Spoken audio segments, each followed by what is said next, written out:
Good morning, everyone. Alice Lema here, broker John L. Scott, Southern Oregon, again, with another edition of our weekly podcast. Today, we're going to talk about buying a house for your pets, how to buy a pet friendly home. I've got 6 ways to include your pet's health, safety, and recreation in your home purchase. And a lot of people are doing this. So, super exciting to be bringing you some of these ideas. We do this podcast every week. If you like it, please give us a thumbs up, share it. Love for you to subscribe to the channel. This is an educational series. Want to know how you like it and if it's helping. So give us some comments. So here we go. 6 ways to include your pet in your home purchase. First of all, let's start outside. The obvious is the yard enclosure. If you have domestic animals, whether they be cats, dogs, maybe you domesticated a goat. We have mini goats, we have mini pigs, stuff like that. Look at the size of your animal, look at the actual yard, and examine the enclosure. If you're on acreage, then make a little enclosure, and you want to kind of pull the plants away from the fence or whatever retaining wall is there down at the ground, and kind of look behind it and see if there's any holes. Those can be patched with wire, other materials, and you can create a more secure environment.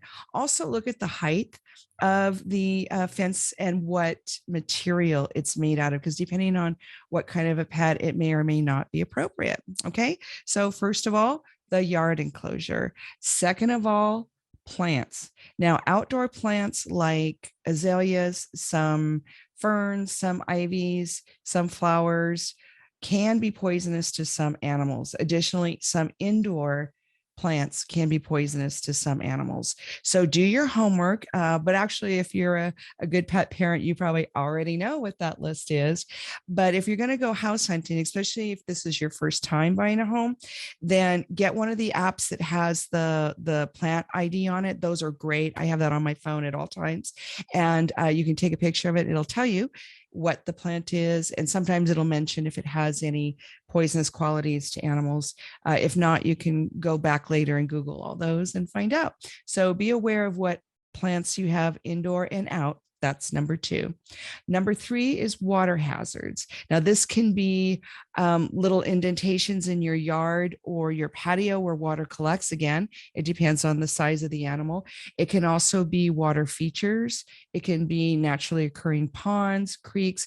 It can be something down the street. So if Fluffy or Fido gets out and wanders down to the neighbor's swimming pool or the creek down at the park, you just want to be aware of the surroundings and identify where all the water is and if it will be a hazard or not, even if it's not in your yard. So number 3 is water hazards. Number 4 is the neighborhood pet friendly. So in my family, some of my members of my family have dogs, and they have a lot of them, and they're big, and they have these big barks.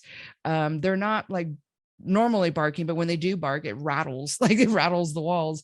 So when we're house hunting for somebody like that, we kind of look around the neighborhood. We see if anybody else has dogs. Are they big dogs? Are they walking their dogs?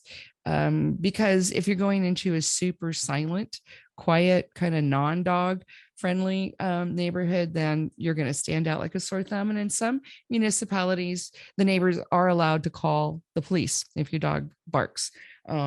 If you're going to be out in the country and you have horses or something like that, again, it depends on what kind of animal you have, but you're looking at the area to see how tolerant and friendly they are of the kind of pets or animals that you have. You also want to check the traffic, because even if you're out kind of out of town a little bit, if it's one of the thoroughfares, then again, if somebody gets out or you have chickens or whatever, again, it's pet specific. You want to just be aware of not only how much traffic, but what time of day. Okay, so that's super important. And there are some neighborhood apps now that you can jump on and just say, introduce yourself, say, hey, I'm thinking about, buying a house in this area. Is it friendly to this kind of pet or blah, blah, blah. Okay, so make sure you check that. That's number 4.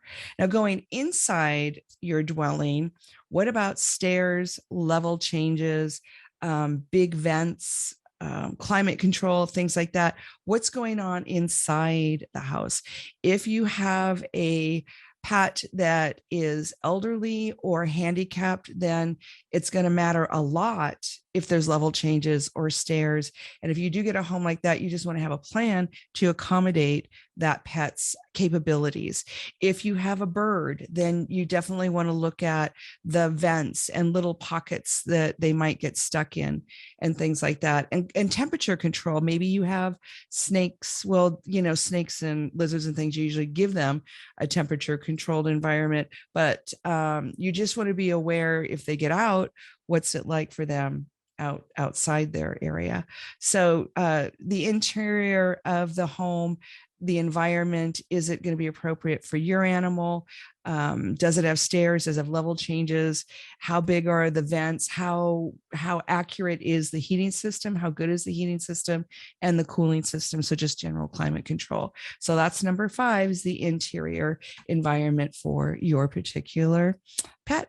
And then lastly, what about dedicated rooms? So I see a lot of folks doing this now, especially if they have rescue animals that are a little bit traumatized, or maybe they're cats that have been declawed or something like that. Or maybe they just want to give their pet or a bird their own room. And that is just killer. That's fabulous. So number 6 is maybe you want to make the decision to just get a room for your pet. And if it's going to be for a cat, then does it have room for all the climbing things? Can you put up little walkways? If it's for a bird, again, you want to look and make sure that you can secure the spaces, that the corners are open, that there's no vents and things like that where they can get stuck.